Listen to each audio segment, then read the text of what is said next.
যে ব্যক্তি প্রত্যেক ফরজ নামাজের পরে তার মাথার উপর ডান হাত রেখে 11 বার কেউ যদি ছোট্ট দোয়াটি পাঠ করতে পারে, আল্লাহ রাব্বুল আলামিন অবিস্মরণীয় ফলাফল দিয়ে ওই গোলামটাকে আল্লাহ পাক সুসংবাদ দান করবেন। সুবহানাল্লাহ পড়েন।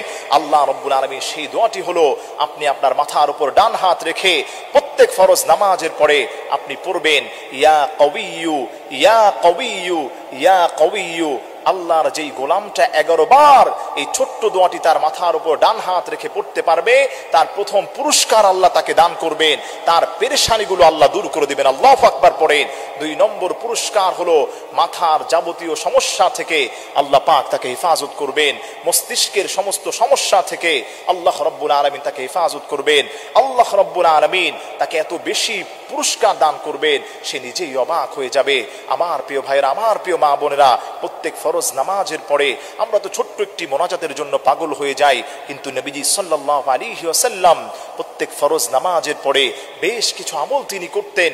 সালাম ফিরানোর পরে আল্লাহর হাবিব একবার পড়তেন আল্লাহু আকবার, 3 বার পড়তেন আস্তাগফিরুল্লাহ, এরপরে আল্লাহর হাবিব আয়াতুল কুরসি পড়তেন, তিনি তাসবিহে ফাতিমি পড়তেন।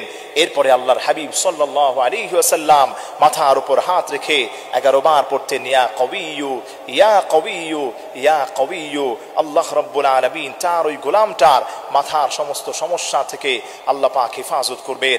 আপনি প্রচন্ড ডিপ্রেশনে আছেন, পেরেশানি ফিল করছেন, কোন দিকে যাবেন আপনি কোনো দিশা পাচ্ছেন না, অস্থির হয়ে আছেন, নিয়মিত প্রত্যেক ফরজ নামাজের পরে মাথার উপর ডান হাত রেখে ইয়া কবিয়্যু ইয়া কবিয়্যু এই ছোট্ট দোয়াটি আপনি 11 বার পাঠ করবেন। আল্লাহ রাব্বুল আলামিন আপনার পেরেশানিকে দূর করে দিবেন। আল্লাহ রাব্বুল আলামিন চিন্তা দূর করে দিবেন। ডিপ্রেশনে আছেন, আল্লাহ আপনাকে হেফাজত করবেন। আপনার সমস্ত ধরনের পেরেশানি থেকে আল্লাহ রাব্বুল আলামিন হেফাজত করবেন।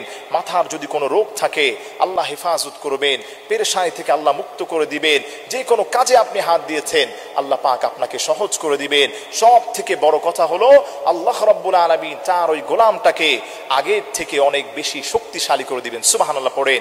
আগে আপনি দেখা যায় কোনো কাজ করার জন্য আপনি হিম্মত পেতেন না, সাহস কমে যেত, কিন্তু আপনি যদি প্রত্যেক ফরজ নামাজের পরে ইয়া কবিয়্যু এই ছোট্ট দোয়াটি 11 বার পাঠ করার পরে আপনি দেখবেন আপনার মাথা অনেক ভারী ছিল, অনেক বোঝা মনে হয়েছে।